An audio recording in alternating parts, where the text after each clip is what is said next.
Mao de 1939, la guerra había terminado, o eso te queda la radio, los canones ya no tronaban, las trincheras se habían bachado, y los partes del régimen anunciaban una nueva era de paz.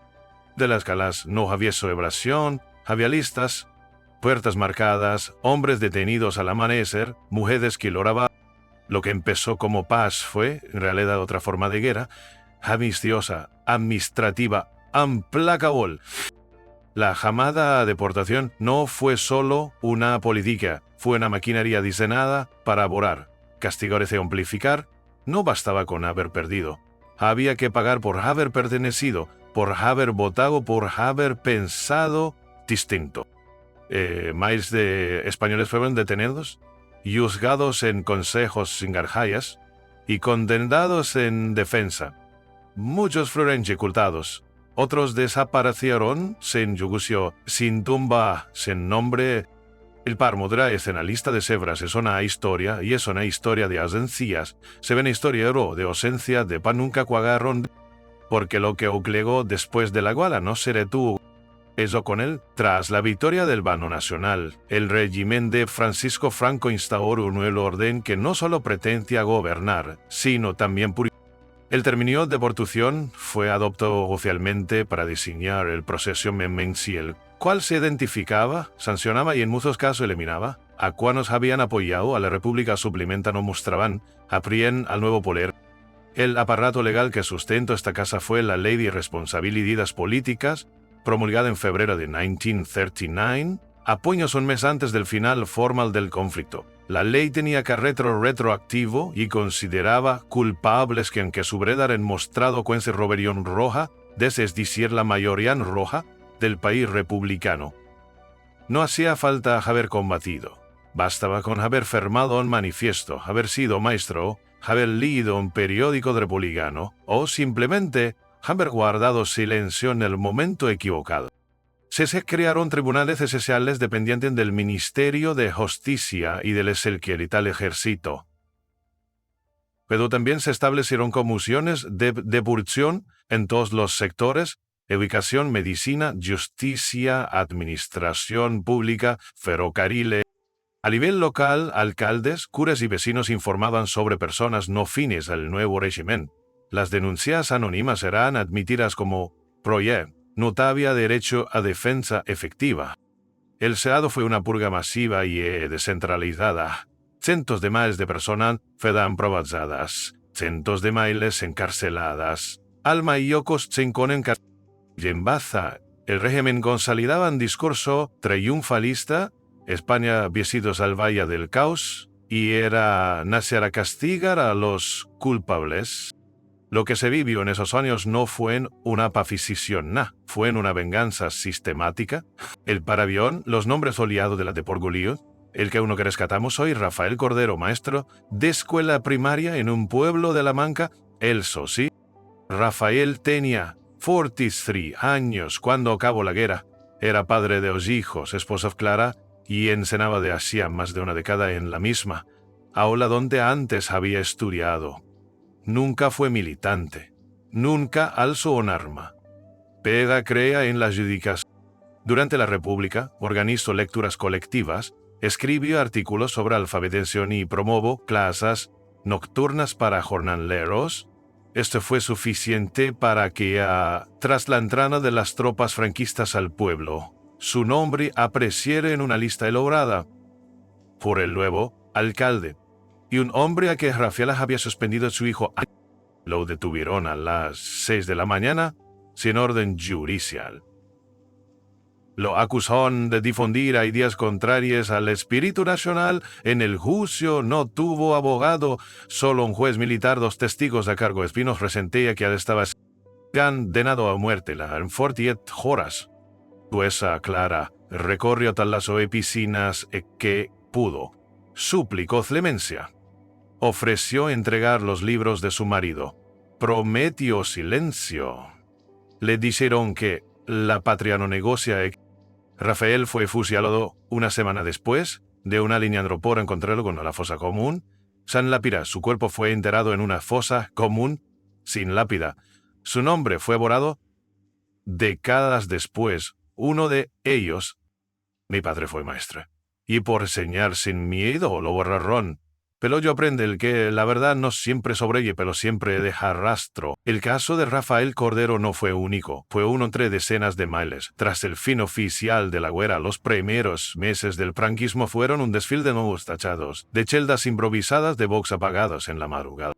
Sin denudiciacra ese momento, las inyectorsiones pasiones se la vía detrás y de cementerios al amparo de la noche. En muchos pueblos el patrón era el mismo, listas elaboradas por 9 alcaldes, curas o comités de purificación locales. Los nombres eran laidos, los acusados recogidos sin orden judicial. El juicio sí lo había. El procedimiento más común era el del Consejo de Grada sumarísimo, se enquiaba con una denuncia que podía ser anónima, seguida por una breve instrucción o un tribunal militar y una sentencia dictada en el acto. Las pruebas eran presunciones, las defensas simbólicas. Rafael lo acusaron de desafección al régimen, propaganda leíste y formación de mentes subversivas. Su verdadero delito fue enseñar a leer sin miedo, su sentencia decía, y ejecutado por atentar, decía Leola, contra los valios patrios. El día de su muerte, su esposa Clara fue impedida de verlo, solo recibió una nota escrita a lápiz. No lo eres por mí, lo que hice fue enseñar. Si eso es delito, lo seguiría cometiendo.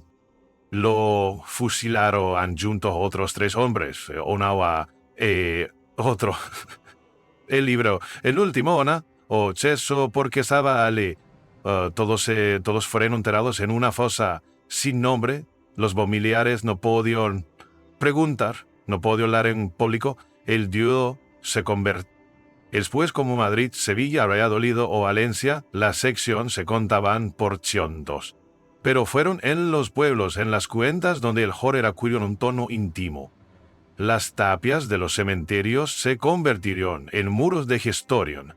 En menudo, 2 disparos se escuchaban antes del amanecer.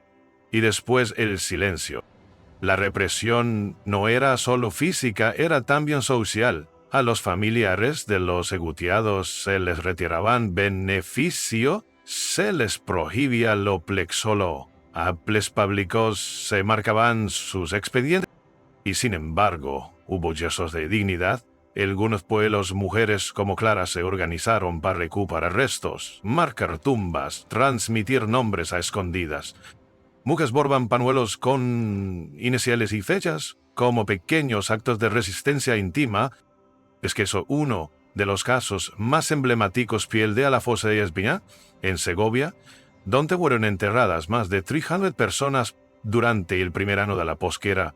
No hubo reglas crueles y maple, solo testimonios orales y mapas dibujados a mano.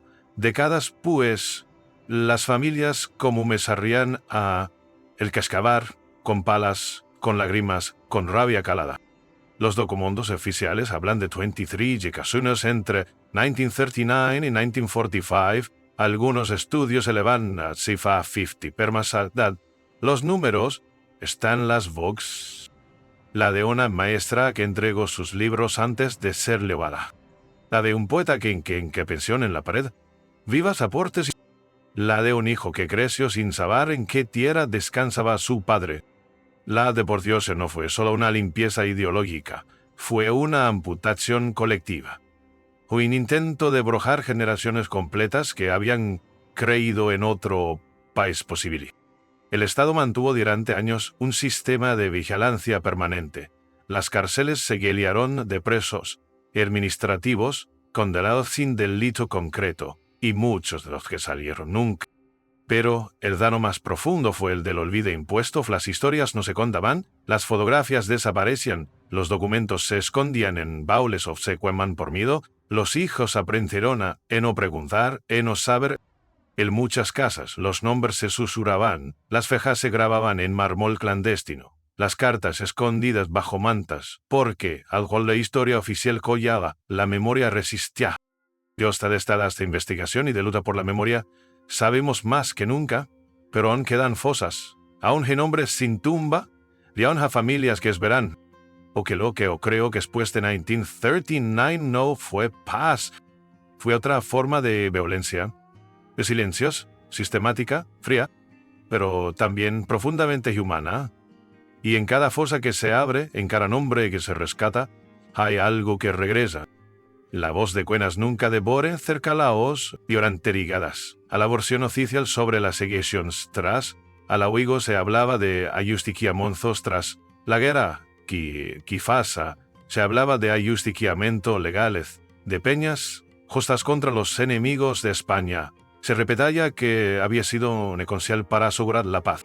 El para la documentación no miente, lo que se accionó fue justicia, fue castigo programado. En los archivos recuperados tras la transición, se hablaron miles de sumarios sin garantías mínimas, con declaraciones muy intilas bajo presión con acusaciones impropias. En muchos casos ni siquiera existe un acta de detención. En quote. Uno de los documentos más impactantes fue Yao, en 2008 en el Archivo General Militar de Ávila. Se trabaja en una circular confidencial, fechada en julio de 1939, que instruye a los tribunales los casos de fórmula rápida y ejemplar. En el margen, escrito a mano, se lea: al después no de ser lenta. El ángel es más poderoso que la razón. También avaración listas de maestros depurados, cientos de ellos sin antecedentes políticos ni sindicales, marcados solo por haber trabajado de las repúblicas andiúticas. Y lo más doloroso, notas manuscritas de familiares rogando clemencia, cartas nunca respondidas, cerrados sin... Muchos de esos papeles nos fueron ocultados por décadas. Selados. Algunos destruidos, pero otros sobrevivaren. Y gracias a Dios hoy sabemos lo que antes solo se intuía, que la violencia institucional no terminó con la guerra, solo cambio de forma. Las encuenterdons no solo cegaron vidas, también rompieron generaciones. Durante 40 y más de 40 años, las familias de los fusilados vivieron en silencio, tuvieron que criar hijos comiendo, enterar recuerdos, hacer preguntas. Muchos cambiaron de país, quemaron fotografías, aprendieron. En las escuelas nadie enseñaba que fue la deportación. En los libros de historia era una línea borrosa. La memoria quedó en manos de abuelas que susurraban fejas, de hijos que encontraban cartas escondidas, de nietas que ya mayores decidieron romper. Con la llegada de la democracia, como fueron los primeros pasos para recuperar la verdad. A las asociaciones de memoria histórica, arqueólogos forenses, historiadores y voluntarios, alzó una carrera contra el tiempo, se abrió, pero no fue fácil. Aún hoy que sectores se laman a olvidar, que dicen que remo el pasado es otra división, pero para Cuenas no saben dónde está su abuelo, el pasado nunca se fue. A la deposicionar desde yo en España partida, no solo político como de ti, también emocionalmente. Y el verdadero legado es la lucha porque son no vuelve a ocurrir. Rafael Cordero nunca volvió a casa, su esposa Clara nunca supo dónde enterraron su cuerpo, sus hijos crecieron en su con su padre in voz de pronauo, que su nombre Velvez. Como Hilde Miles que enseñaron escribió sonaron y fueron castigados por él. Ahí la depolitización no fue solo una política, fue una advertencia grabada en miedo. Y una lección y que puesta pueco, de que hoy debemos desaprender. Porque construir una democracia sobre el silencio es construir sobre el... Si este episodio te conmovió, si conoces una historia similar, si tu familia también guarda un nombre en secreto, compártelo, escríbelo, dilo y acompáñanos en el próximo episodio 17, el funeral de Franco y la agitación pública, donde esperamos como la muerte del dictador no trajo la silencio que esperaba, sino una gama de gritos contenidos que por fin empezaron